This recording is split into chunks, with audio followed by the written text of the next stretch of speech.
Untuk membahas kasus ini lebih lanjut, kita sudah terhubung dengan AKP Teddy Herumurtian, Kapolsek Serang. Selamat sore, Pak Teddy. Selamat sore, Mbak. Baik, Pak Teddy, kami ingin konfirmasi saat ini pelaku sudah ditetapkan sebagai tersangka, Pak Teddy. Sudah kita tetapkan sebagai tersangka, sudah kita laksanakan gelar untuk penetapan tersangka juga, Mbak. Lalu dari pemeriksaan tersangka, benarkah motifnya membunuh ayah tirinya sendiri adalah karena adanya perselingkuhan dengan istri pelaku? Betul, setelah kita lakukan pemeriksaan bahwa kejadian tersebut motifnya motif asmara karena terjadi perselingkuhan antara istri pelaku dengan korban. Kurang lebih perselingkuhan tersebut sudah 4 tahun. Perselingkuhannya sudah berlangsung 4 tahun, namun sudah berapa lama tersangka mengetahui terkait perselingkuhan tersebut? Untuk tersangka baru mengetahui di hari Kamis, betul-betul mengetahui di hari Kamis, tanggal 10 Agustus 2023. Baik, jadi tersangka ini curiga, kemudian melakukan pengecekan handphone istrinya.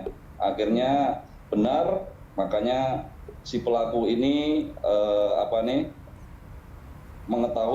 betul-betul mengetahui di hari Kamis tersebut.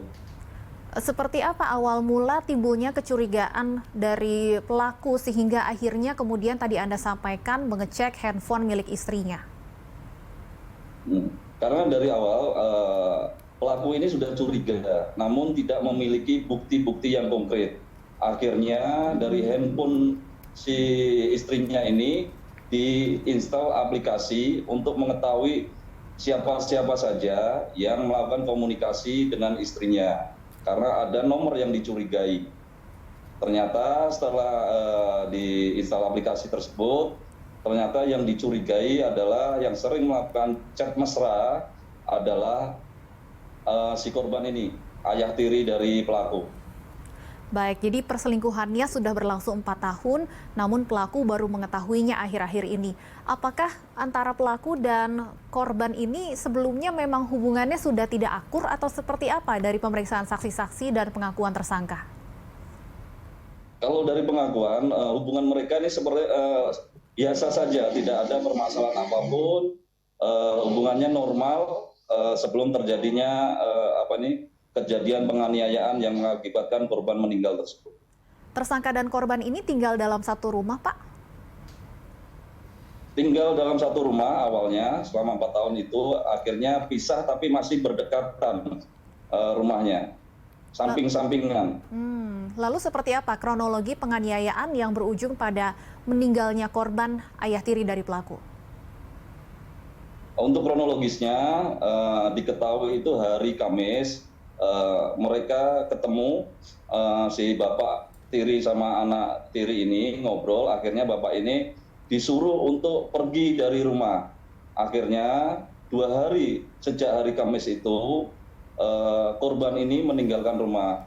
Tetapi di hari Sabtu tanggal 12 Agustus tersebut, korban mendatangi rumah pelaku karena ada yang menagih handphone yang dikasihkan ke istri pelaku ini karena ada kurang bayar, sehingga korban ini datang ke rumah pelaku untuk menjelaskan tersebut.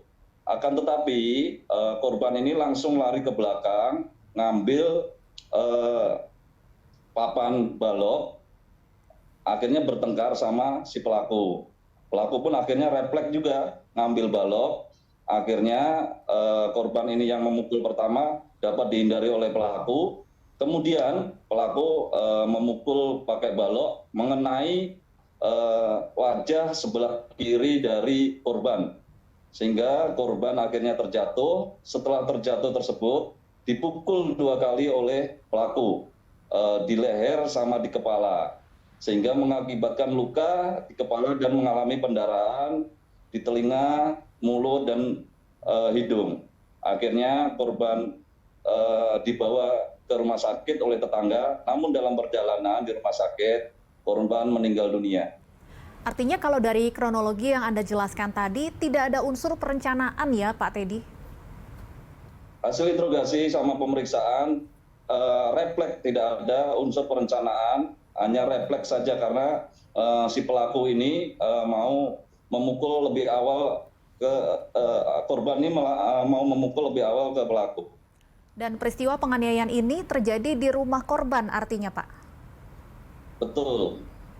Ya, kalau melihat dari lokasi TKP ini kan permukiman padat penduduk ya, Pak. Apakah artinya ada banyak saksi yang melihat pada saat penganiayaan tersebut terjadi? Ada beberapa saksi yang melihat, anak dari korban juga melihat, tetangga sekitar juga ada yang melihat. Baik, barang bukti apa saja yang diamankan dalam kasus ini, Pak Kapolsek? Barang bukti yang telah kita amankan yaitu 2 buah balok, kurang lebih ukuran 1 meter, kemudian 1 potong celana jin warna biru, kemudian 1 potong kaos warna hitam. Lalu dengan adanya pengakuan dari tersangka dan pemeriksaan TKP, kronologi yang Anda sampaikan tadi, pasal apa yang dikenakan kepada tersangka dan ancaman hukumannya, Pak? Pasal yang kita persangkakan kepada pelaku yaitu pasal 351 ayat 3, yaitu penganiayaan yang mengakibatkan korban meninggal dunia. Untuk ancamannya maksimal ancaman 7 tahun. Baik, Pak Teddy, terima kasih sudah meluangkan waktu bersama kami di Berita Satu Sore. Semoga sehat selalu.